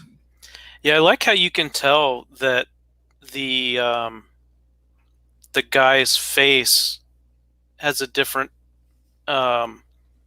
structure beneath that scarecrow mask. This one? Yeah, I like how you show. I mean, you've got just enough showing through that hole in the mask. That's cool. Yeah, you can see the orbital ridge, and it's given shape above the eye, but then the mask is just kind of sagging. Yeah, I absolutely, as a kid, I fell in love with this design. And there's something else that there's an undefined quality to the mask. And I think what it was is they glued the mouth to his mouth. So it doesn't just move, like, you know how the jaw will open and close it as well, but I think it's somewhat like glued Mm-hmm. to his face. So it has like this more interesting quality to it that if they didn't do it, you just wouldn't be quite as. It's like one of those undefined things. Like, why is this cool? And I think it's because of that. So Eskimo with another $1.99 says "Hail CG," Yes, hell CG. and other people like Androtaz are hailing Drunk Eskimo, who apparently is in his cups and is happily sending super chats, which is very appreciated. Yeah, thank you so much, man. And Mighty Joe Young would like to know what's up with the large signature card. Large signature card. What is the large signature card? I don't know what that is. Mighty Joe Young, are you talking about the for the Chrono Mechanics campaign? Large signature card. I'm trying to think. Large signature card. Yeah, I don't know what that is. Yeah, maybe if you could clarify that, that would be great. I would appreciate that. Yeah. So let's put a little bit more shadow there. Let's go a little deeper here. Yeah, that Patrick McGowan, holy shit. I wish that guy was still doing stuff today. Like if he was still in his prime, because I'd cast him to do Reed Blackett for Black and White in a heartbeat. Oh, man. I can see that. Holy shit. Like, you know, he also played a lot of spies in his day. Yeah, he sure did. But holy crap, man. I think that would be so amazing. And the thing, guys, I always wanted to do with Whitney Song, aka White, is to find an unknown actress. But basically, I remember when my wife and I were pitching Black and White to Hollywood, and I said what I wanted, because they go, well, who do you see as White? And I go, well, I want an unknown. And I said, I want the female equivalents of Bruce Lee. And I know there's somebody out there that can do all that stuff. I mean, I'm not saying that to the same, you know, there's only one Bruce Lee, but that could basically be the female, at least on screen, you know, equivalents of Bruce Lee, and try to find somebody that actually is competing, you know, and that is like the real deal, like legitimately a fighter. You know, not just like a Hollywood trained, but like legitimately a fighter. Because my whole thing was, I think we were talking about doing it as TV at that point. And so the idea was that when we were kids, they would have like, there'd be like Dukes of Hazzard, right? And there'd always just be one killer stunt, right? The car would like just fly, you know, like would just jump across like a van or, you know, a barn or some crazy shit, right? And that's all you watch that show for. You watch that show to, like, for that car to peel out, right, to do donuts and to just fly. And so I remember that as a kid, and even like the what was it, like 007, like the old 007, there was always a stunt there that they would set some kind of world's record. Like Live and Let Die was the furthest boat jump, because remember it comes out of the water and jumps that little island. Yeah. And so there were all kinds of like stunts, but they were legit, right? And they would set records. I think the newest one that they did was Casino Royale, the new version, and that car, that Aston Martin, set a new world's record for flips because that thing somersaulted and broke a record. So I always liked that as a kid because it always felt like it went beyond the film. So my idea when I was pitching Black and White was to try to find somebody like that, like a female Bruce Lee that was the real deal, and that every episode we would have her do some freaking killer shit that, you know what I mean? That, I mean, you could probably see it on the big screen, but you wouldn't. And also, you guys, this is 25 years ago, but not on the small screen.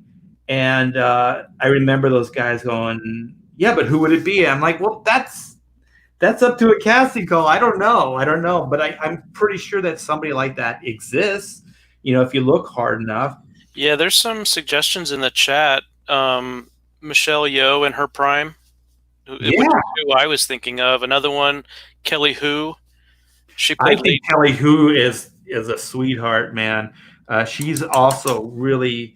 She would be like just visually, because I think she's really cute. Yeah, I think she'd be perfect. But she can also. Is she the one that was in one of the X-Men movies? Yeah, she played Lady Deathstrike. Yeah, like she still looked cute, but she was badass at the same time. So Yeah. she can have the best of both. But yeah, that would be cool. And then the question from Mighty Joe Young about a large signature card, he said he asked about it on Indiegogo for a perk or an add-on because he knows your commission list is closed. A large signature card. Would that be like a commission tier? Well, Spirit's Car said that McFarlane has one on the Spawn toy, a signature card. So, let me see if I can pull up his Kickstarter and take a look. Yeah, thank you.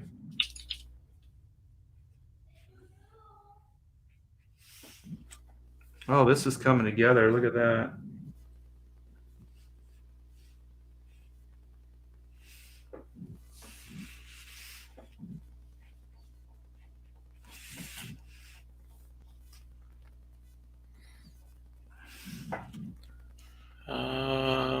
Going through his different tier levels.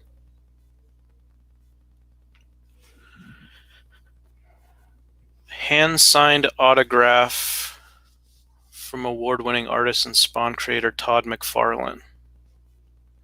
So Mighty Joe Young, could you just clarify if you're asking if there's a separate, because the books will be signed, are you asking if there would be a separate card for art to sign? What do they call those? Like sometimes there is like a card that's put in. In the chat, they're calling it a signature card.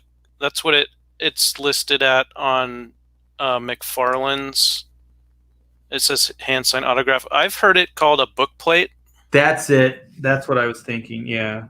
Yeah, that was in the Allegiance Arts books, Norris Saga, Bass Reeves, and the Futurists.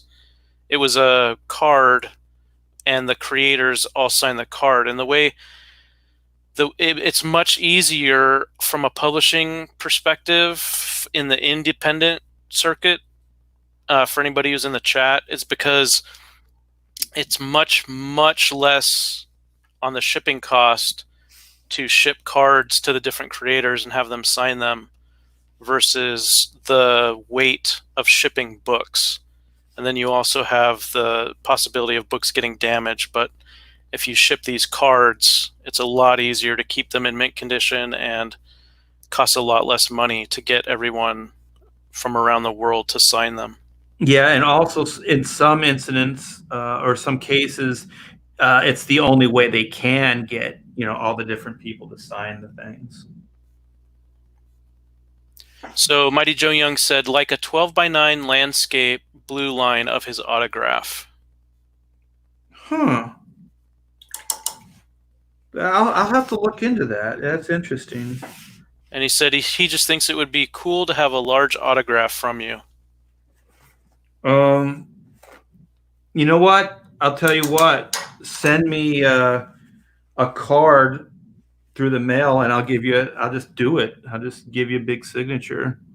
Yeah, pay for like a return, and then just go through my site artbytbear.com, and there's a way that you can contact me, and just contact me, and I'll just do it. Send me the card and send me return post, and I'll give you a big old signature and send it back to you.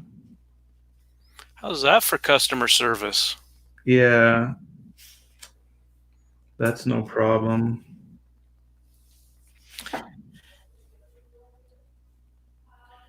couple other suggestions for playing Whitney Sung. I'm not sure how you would feel about a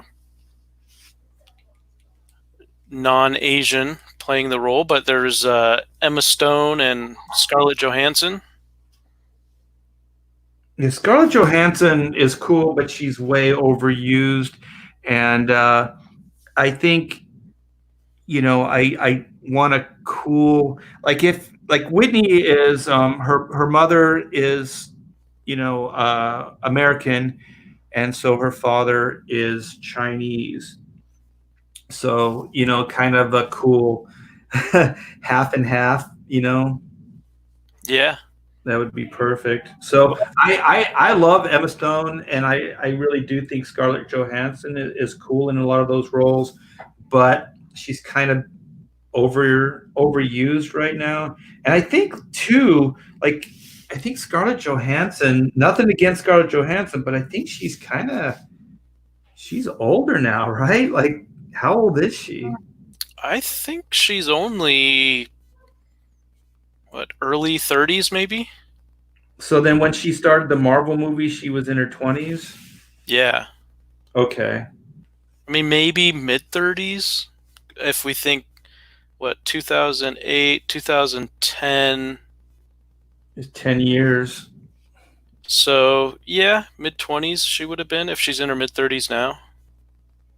Yeah, I think if she was in her 20s still, because I see Whitney to pull off. I think there's a little bit of immaturity going on with Whitney Sung, and I think if she was older, it wouldn't work as well. So I think she has to be somewhat youthful or young. You know who I think would work? Wolverine says he Googled ScarJo's age is coming up as 35. Yeah, that's. You know who I think would work is did you ever watch the Agents of S.H.I.E.L.D. TV show? I tried to watch the pilot, but Okay. I couldn't get into it. There's an actress on there, and she started out, her character's name was Sky. She was supposed to be a hacker. And then her character evolved, and they changed her name to Daisy, and she had like earthquake type powers, and I believe she is part Asian. I've only ever seen her in that TV series, and she's definitely got the look for Whitney. I don't know if she could pull off the fighting choreography. Yeah, I'll check into that. Yeah. Yeah, Mighty Joe Young, thank you. Her name's Chloe Bennett. She's part Chinese. Okay, that's perfect then. Just as far as, I think I know who you're talking about. I know her visually. I don't know her acting or anything, but I do know what she looks like, and she would be perfect for it. Yeah, Reed Blackett. I remember in the day. Oh God, what is his name? He's the actor that played Jor-El. He was Russell Crowe. Yeah, Russell Crowe. I wanted Russell Crowe as Reed Blackett in the day, because he was still, like, this is 25 years ago. He always struck me as kind of just freaking no nonsense badass. I think once he started ripping phones out of the walls and throwing them at women, and I was like, what the hell's going on, dude? But before that, I thought it was pretty cool. Yeah, no, I could see him as Reed Blackett. Now, Reed Troutman is suggesting Olivia Munn is Whitney. Yeah, but I don't know. There's some baggage with Olivia Munn. There are people. You talk about an actress that there's people that either love her or absolutely hate her, and but she does have the visual. Yeah, visually, I think she could pull it off. And I thought she looked pretty cool as was it Psylocke? Psylocke, yeah. Yeah. I don't think they gave her much to do in the movie, so I can't really judge her too much on her acting. Yeah, they really underplayed her character. That whole movie was pretty bad. Was that the Days of Future Past or whatever the hell that It was? was Age of Apocalypse. Oh my gosh, Or- that was even Or worse. X-Men Apocalypse is what they called it. Yeah. Yeah. D-Farm Creative for $2 says he was just kidding about ScarJo. She got crap for an Asian role. You know what? I almost said it, but I wanted to be nice, dude. But I almost said that Ghost in Shell thing was almost intolerable. Like, you talk about Hollywood should have known better, whitewashing a character like that. And I think somebody mentioned it earlier in the chat about Emma Stone playing an Asian, and I'm pretty sure they were joking because there was some, I forget if it was even a scandal or if it was just some gossip about her playing an Asian role and then didn't. Oh, okay. Yeah, I almost dove into it, but I was trying to stay nice. All right, I just got an update from my wife. Let's turn this over. We're at 5:23. You know what? I should do it this way. Why am I can do visual stuff, man. I can.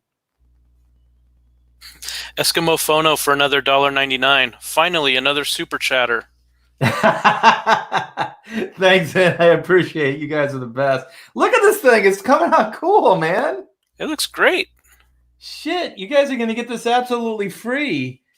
Hold on for a minute. I'm going to screen share, and then I'm going to go right to the Chrono site. I got all these tabs open. See if I can maneuver through them. Can you guys see the Chrono Retrofit site? It should pop up in a second. There we go. Okay, cool. So we have 523 backers, 38,597. Let's hit refresh.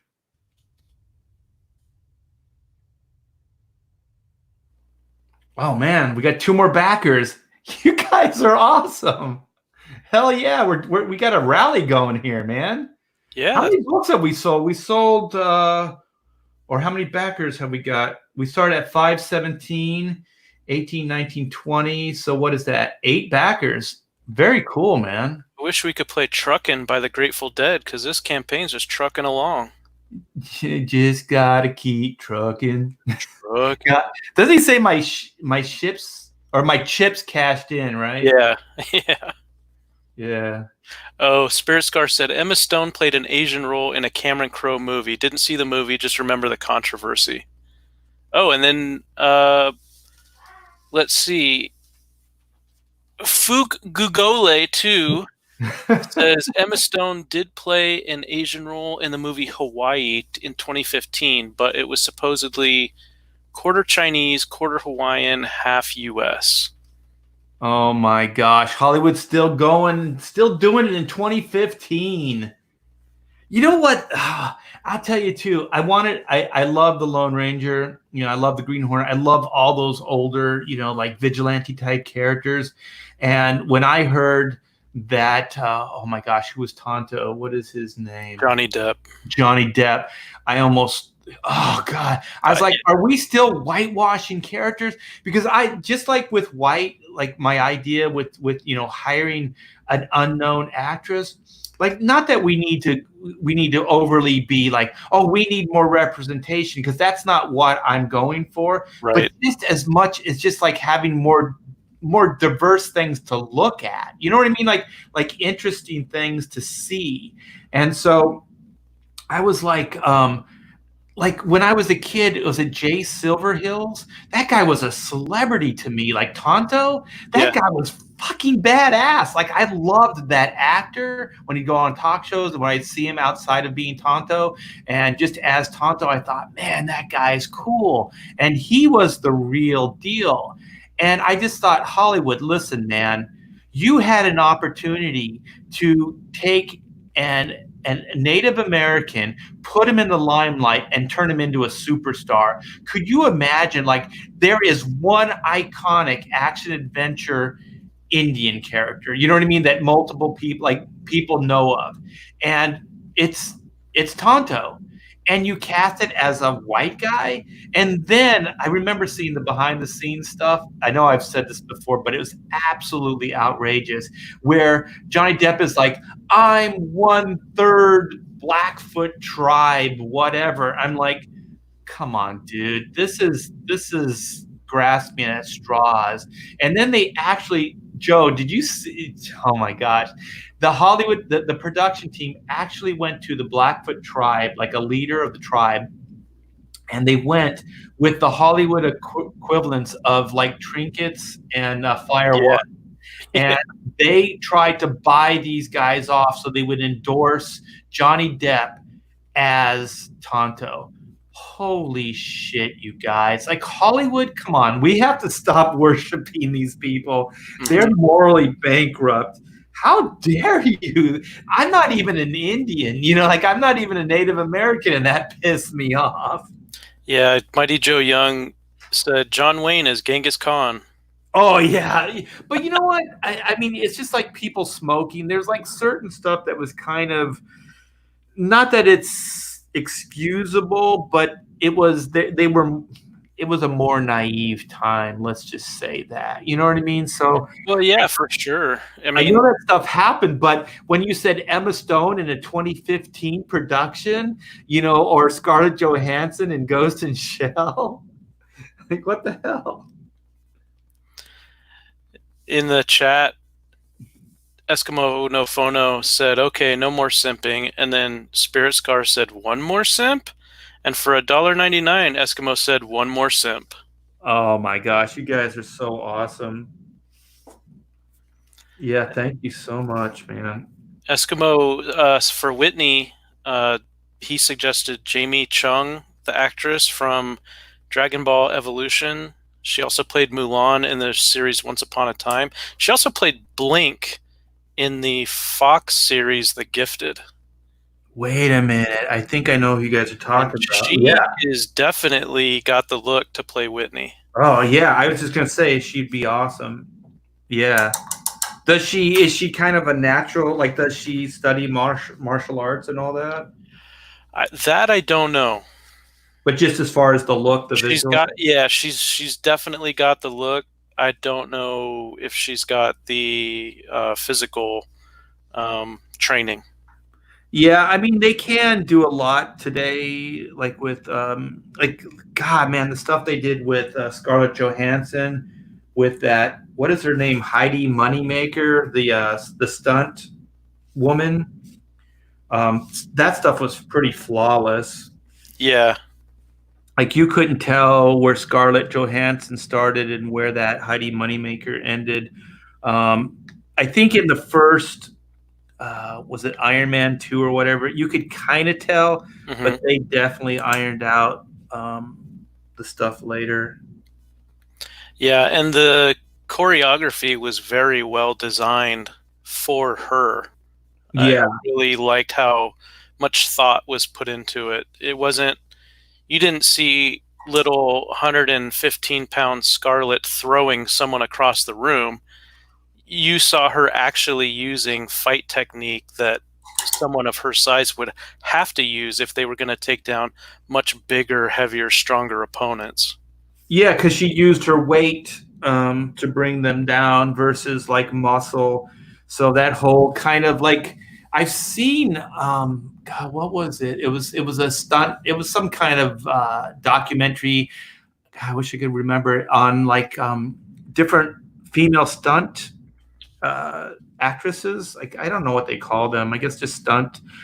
Yeah, they're stunt actresses, and And they showed like her spinning around, like doing that move where they kind of use the force like gravity, so they go high on the opponent and then they kind of work them down, Yep. to the ground. Yep. And the gravity and the weight thing really does work. And like you said, it's probably the only way you could make some of the stuff believable. Mm-hmm. Because there is a difference between men and women, and unless you're super powered, the character's super powered, it's really the only way you can do it.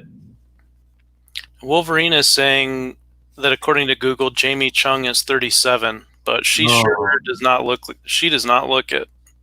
Yeah, I'll look her up. Last time I saw her was on that Fox show, The Gifted, and it was kind of a not quite a sequel to the X-Men films, and it was some of the other lesser known characters like Polaris and Blink. Weren't they supposed to be young? Like the actor or the characters are young on that, right? Oh yeah, for sure. And so she fit right in. She did not look her age at all. She looked like she might have been early to mid-20s. Ooh. I'll have to check into that. A couple of people have suggested Kristen Kruk, the actress who played, was it Lana Lang on Smallville? Yeah, she's half Chinese. Yeah, she's almost too cute, though. Like, I can't believe that she'd be a badass. I don't think she's got enough meat on her bones to play Whitney. Yeah, I don't think she could bring that kind of ferocious attitude. Yeah, Whitney's a pistol. That's for damn sure. And like I said, if the actress looked too old, like too mature, I don't think it would work. I think you would go, she's too old to be acting that way. And also, she's a character that's like kind of figuring things out. So if she's too old, you'd go, well, she should have figured some of this stuff out by now. Yeah. And then it just becomes sad and pathetic. And Hollywood does that too. Sometimes they hire people that are way too old for the role. And one of my favorites, actually, but it's one of those things that goes against any kind of logic, is My Cousin Vinny and what is his name? Joe Pesci. Like, that role was written for a younger man, but they kind of restructured it where he's kind of a 3-time loser. You know what I mean? Like he kind of didn't do certain things in his youth that he should have, and right. And so now, this is like his last chance to redeem himself, and Joe Pesci kind of just really, he's just such a great actor that he was able to pull it off and just transcend that. But if you think about it, like if you think about the story, it really does sound like something that would lend itself to a younger man. eFarm Creative says roast Kiko. Oh man. I don't know. I don't know if she's a good actress or not, but I think she's a little bit on the heavier side, though. I know I'm not supposed to look into this seriously because it's a joke, but oh, that's funny. Yeah. Well, and I think that the actress Kelly Marie Tran, it's been said before, I'll say it again. How could Rian Johnson do that to her? I mean, she is, in my opinion, a very attractive woman when I have seen her just as herself. But in wearing that potato sack with the samurai helmet haircut as Rose Tico, that was ridiculous. Yeah. I think what they were definitely going for is like, hey, she's like a nerd girl, like she's representing, Yeah. And of course, there's no such thing as a cute nerd girl. They've all got to be, dumpy looking. Yeah. Yeah, it almost seemed like they went out of their way to create a stereotype, you know? Okay, I'm gonna do my best to pronounce this next name. Eskimo is coming through still. He's got another recommendation to play Whitney. Okay. Janine, nicknamed Jija Vismistananda. She's a Thai martial artist and stunt woman in the Netflix film Triple Threat and another film called Chocolate. Oh God, give me the spelling because I'm gonna look her up. Hold Why? on, let me Okay, get something to write this down with. let me know when you're ready. All right, go ahead. All right, Yanin. Okay. And now her last name is a doozy. It's Vismistanda.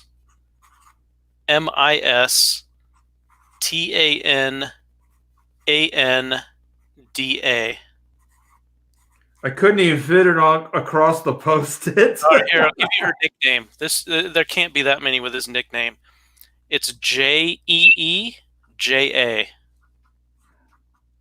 It's Jee what? Ja. Ja. Okay. Jija. Yeah. All right, I'll look that up. Yeah, she sounds like exactly what I was thinking. Somebody that has legit skills. That is on the martial arts circuit. Yeah. That is kind of a badass. Yeah, I think that would be awesome to bring that kind of stuff back. I don't know, like Arnold was cool. He was this bodybuilder dude, and you hadn't really seen stuff like that before. So it was neat to see somebody like that on the screen, with that kind of build and because you just hadn't seen anything like that before. And it would be nice to do stuff like that again. I guess The Rock, but a lot of these actors they're a lot older than you think they are. Like The Rock has been acting for well over a decade now, right? Oh, it's been longer than that. He was in The Mummy 2. Oh, that's right. Holy shit, 20 years? Mummy 2. 1999. Oh So my gosh, yeah. over 20 years, yeah. And then you just think, Oh no, 2001. Okay. So yeah, filmed the year before. So yeah, 20 years he's been acting.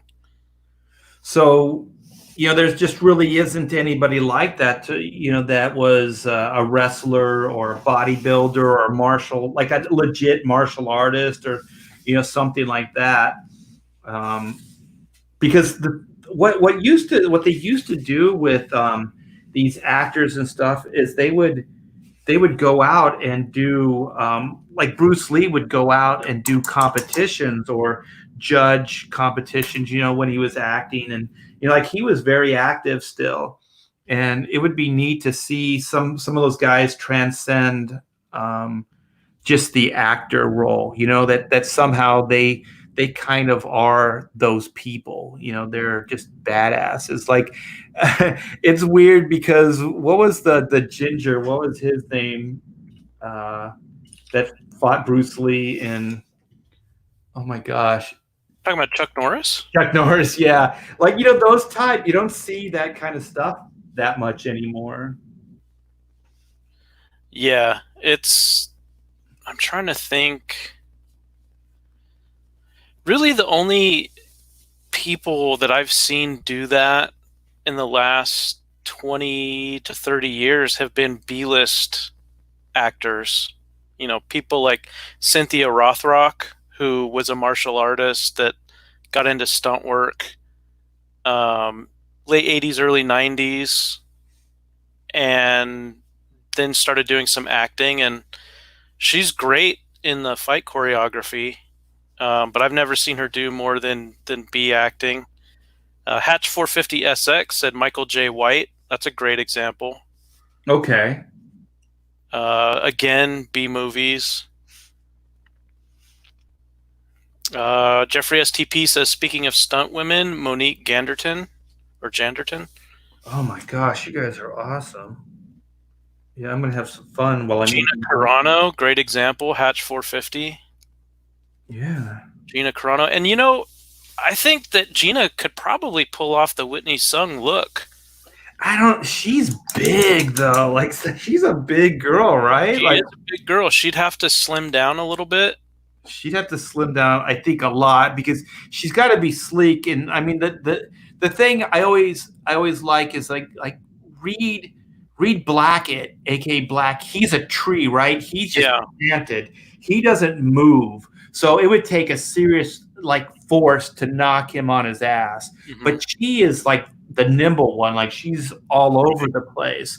So I always thought like that's kind of the dynamic, but like that Gina, I can't say her last name, but she always seems like she's the tree, like she's just a badass. Yeah, Hatch 450 SX just said the name that I was thinking of earlier. Ronda Rousey. Are you thinking more of her build? No, no, no. So you think Ronda's too big? Yeah, like she like not thick, like almost like a little powerhouse. I guess just how like Bruce Lee was slight. He was a slight build guy. Oh yeah, for sure. But he was ripped. You know what I Yeah. mean? Like there was no fat on that guy's body. So I mean, basically the female equivalent of that guy. Okay. That's Female all. equivalent of Bruce Lee, chat. Yeah, so that's kind of where I was thinking initially. I mean, there's like I said, this is 25, years ago when I was, pitching this stuff around. But that's what I was initially thinking, that it would be the female equivalent of Mr. Lee. Somebody suggested Paige Van Zant. So I am going to see what she looks like. Well, she's definitely got the muscle tone. Is that Gina Garano or whatever? Is she Asian? She's not. No, but she could. She's got. I don't know. You'd have to make the call on that one. She's a UFC fighter. Yeah, I know what she looks like, but she does look like she may have. So, yeah, I'm seeing I've got a picture where she looks like she could have some Asian heritage. Or Hawaiian, or even Hispanic. Yeah, I think that's a good call. Paige Van Zant. Okay. All right. Well, I think I got this pretty much the artwork where it needs to be. So one of you guys will get this. So just to let anybody know that's coming later in the chat, if it's not even if now, it is still kind of an if you want to be entered into a raffle, I'm going to give this piece of artwork away. The only catch is that you have to be a backer for Chrono Mechanics. So, Joe, can we get another link in there, please? Sure. Yeah. So for Chrono Mechanics, and we've already sealed the deal. So we already exceeded the 4 backers. I think we got like 7 backers, something like that. So we exceeded it. But for the sake of this live stream, if there's any last minutes that want to be entered into it, back now, because I'm going to close down the live stream soon. So once I close down the live stream, that means that anybody who's going to be entered into the raffle would have to back prior. So if you guys want to be entered in the raffle, back a Chrono book now, and you will be entered into the raffle for this piece of artwork. Absolutely free. I'll ship it out, no problem. And keep in mind too, if you back now, my wife, Pamela, my lovely wife, will probably ship you out the stretch goal of the movie script ASAP. So you'll have something cool to read to help with the boredom of this pandemic quarantine. It's a 112-page movie script, and it's a lot of fun. It's a lot of fun, you guys. So thanks to everybody who's backed. And yeah, just last minute backers, you will be entered into this raffle. So let me do what is, I always say, the most important part of any drawing, which is the signature. So I'm going to have to figure out how to sign or ink Mike Mignola's signature. Oh, hey, thank you, D Farm Creative, $2. Let me see.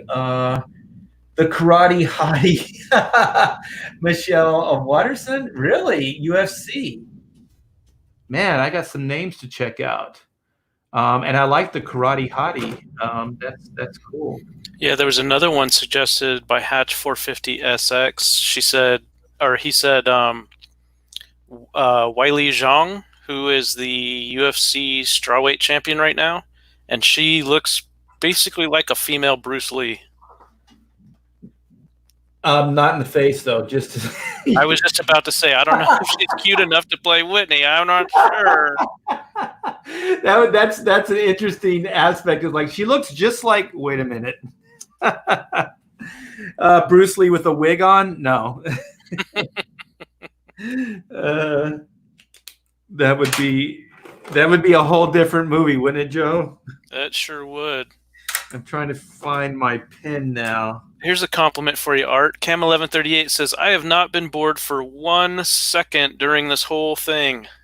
Oh, that's good. These drawing streams, usually you guys, well, I've never had the complaint, but I've heard other people talk about like, oh, they're boring or whatever, but I don't know. I enjoy them and I got stuff to do. And so it's always fun to pass the time away with, with the chat. And this was just kind of an impromptu. You guys gave me the idea. I forgot his name now, but gave me the idea to do this. So something spin. Let me see. I think I might have the tab still open. Give him full credit for this. Slim Wit. Slim Wit. So thank you, Slim Wit. If you were in the chat, everybody's got code names too, because sometimes they'll use their real name, sometimes they don't, and like Thunderbuns. Like, who's that guy?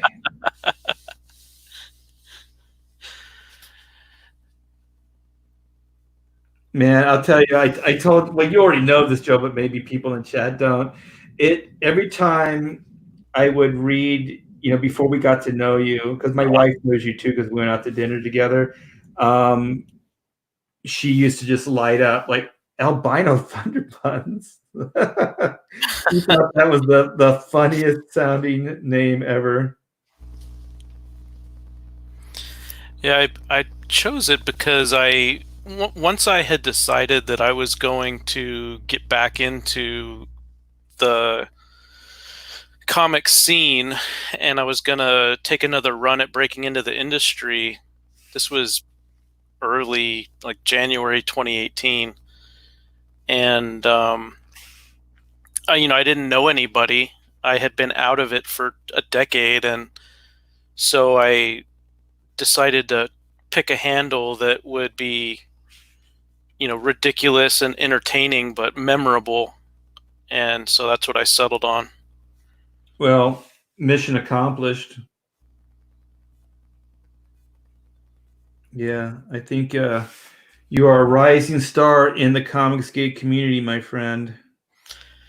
Well, I've had a lot of fun in the chats of endless live streams, and I've really enjoyed getting to know people in the chats, and I'm really looking forward to where things go from here. I know you have said lately in the past few days, Peter Samedi in the past few days, and other pros have all pretty much said the same thing, in that nobody is happy that a lot of people are going to be jobless or already are jobless in the industry right now, but we are all looking to the future with nothing but optimism and excitement. You mean here at Comicsgate? Yeah, you go to almost any mainstream, any conversation between mainstream pros, and there's a lot of doom and gloom and uncertainty at best. But with Comicsgate and other indie circles, there's a whole lot of excitement and optimism and not a whole lot of worry as far as I have been able to see. Yeah, I said it on a live stream before, but if I didn't have this great group of people I'm hanging out with right now in the chat, people like yourself, Joe, and these indie creations like Black and White and Chrono Mechanics, and I was still, a page rate guy at DC, I think I would be shitting my pants right now. But I'm not, and I'm kind of a worrier, by nature, Mm-hmm. and I'm not. Strangely, I'm not. And the cool thing too is there's not a lot of tension here at the household. You know, lack of money sometimes brings in tension, things like that. Lack of future, but there isn't, and that's great because my wife and I and everybody that's supporting these books knows that this is the way, man. This is the new paradigm. This is the new business model, and I'm so proud and happy that I made the jump because it wasn't easy to walk away from DC Comics and Super Sons. It really wasn't. It was a good paying gig. It was a top selling book for DC. DC was treating me very nice. I don't want to ever cast shade or talk ill about DC. Whenever I do, it might seem like sometimes I talk in a certain way about DC, but it really is it's more of like criticism, like creative criticism, or just trying to help out. It's not so much that I dislike those guys or want anybody to fail. I want DC to flourish.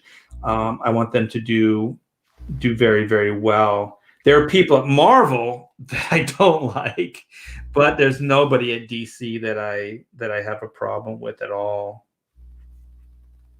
Well, speaking of DC and that signature that we've seen on so many books, Mighty Joe Young was telling us in the chat that, so when he was asking about a signature card, he was asking if you could take either that signature or your old AT signature, blow it up in blue line, and then ink it.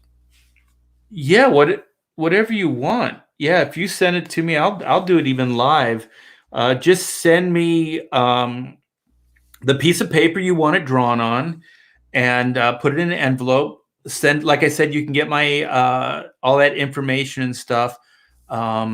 Just email me through the website artbytbear.com, and there's a link there that you can contact me through. Let me know and send me your address. Well, you don't have to send me your address. I'll send you my PO box, and then you can send me basically an envelope with the piece of board in it that you want me to draw, put my name on, and then send that, and then send me a return envelope as well, like with postage prepaid and all that other stuff.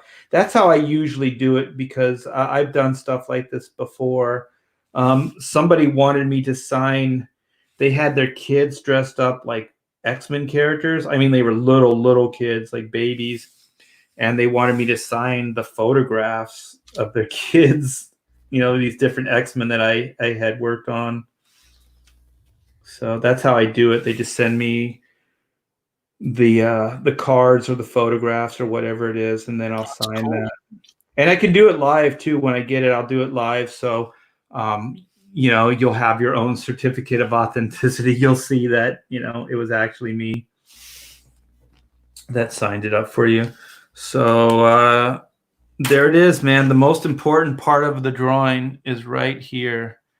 So yeah, so this just to back up, this Mike Mignola posted on his social media this drawing right here last night, and I was completely inspired by it. and just I don't know, man. Just it's cool that there's people that remember certain things that you were fond of when you were a child, when you were a kid. And so I started reposting this around, and Slim Wit, I believe his name is. A couple other people DM'd me, but I'm not going to say their name because it's a DM. But Slim did it right out there on my Twitter, and he gave me an idea that maybe I should ink it. So then I started thinking, yeah, that'd be fun. I've never inked Mike Mignola before. So this isn't like a traditional like Mike Mignola inks. So this is more kind of, with some wash in it and a little bit more dressy, a little bit more detail. Well, Eskimo No Phono for one last 199 says, "Hail the T-Bear family, going to bed now." Well, thank you so much, Eskimo Monophono. Can you say just like one Eskimonofono? Is that You just did it. Eskimonofono? Yes. Yeah. All right. Well, hey, thank you so much, man. You made my day, and thanks to everybody else in the chat for the super chats. And it was cool hanging with everybody. Let me see. Let's see if we got any last minute takers for this artwork. Let me go screen share. I'm going to go to the Chrono site. While you're looking for that, Mighty Joe Young says he'll send you out a couple sheets of Bristol for you to sign. Yeah, make them small, because then it won't cost a lot of money. And also remind me what you want. Because if you want the AT, I'll try to go back in my time machine and give you that. Or I can give you, there's kind of three signatures. There's the AT, the initials. Then there's my signature that I signed the books with is kind of the AT scribble. And then there's the one that I did on this Scarecrow piece. One more super chat from Eskimo No Phono. He says you charmed him on the Pimple Popper Jack show. Oh my God. I just want to say that I think that was my daughter Amanda that brought Dr. Pimple Popper to Comicsgate. So and then Anna just lit up like, oh yeah, I love Dr. Pimple Popper. And so then we got to watch 20 minutes of gross shit. It was horrible. My daughter sometimes, I'm like, how do you watch that? Why? This is god awful. Yeah. Androtaz01 says, Art, I refuse to believe you were ever a child. In my mind, you have been a magnificent bearded man for the last 40 years. Yeah. I wasn't always this mature, believe me. All right, let's hit refresh here. 525 backers. Ooh, 526. You guys got one in last minute. So very, very cool. Thank you guys so much. The idea here is that everybody that has backed Chrono Mechanics since we've been streaming, and actually prior, so everybody who's backed all the way up to this point, or to the point that we sign off, you will be eligible for this Dr. Sin Scarecrow piece of artwork that I inked over Mike Mignola. So, and that will be absolutely free. I'll ship it out to you guys, no problem. All I'm going to need is, I think I already have your shipping address, from the backer. So I'll just pull out the numbers. Well, basically what we're going to do, just to back up, is we'll put all the numbers into a hat, and then I'll pull out a number, and then that will be the winner. So each one of you backers get a number if you don't know that already. So that'll be on another live show? Yeah, I'll do that live. Yeah. It'll be kind of, my wife does it. She'll have to write down each one of the numbers. I don't think that'll be too hard, though, because she doesn't have to look it up. She'll just do 1 through 526. So that'll be fun. Something to look forward to. Stop sharing. Let's go back to the stream. There are also websites that you can use. That you input the range of numbers you want, and then it'll do a random number generator. Okay. Oh, okay. Maybe I'll do that. It might be easier, but it won't be as fun visually as pulling numbers out of a hat. We'll find out. We'll figure it out. But somebody will win this. Let me go back. Let me screen. So here you go. Thank you guys for hanging out.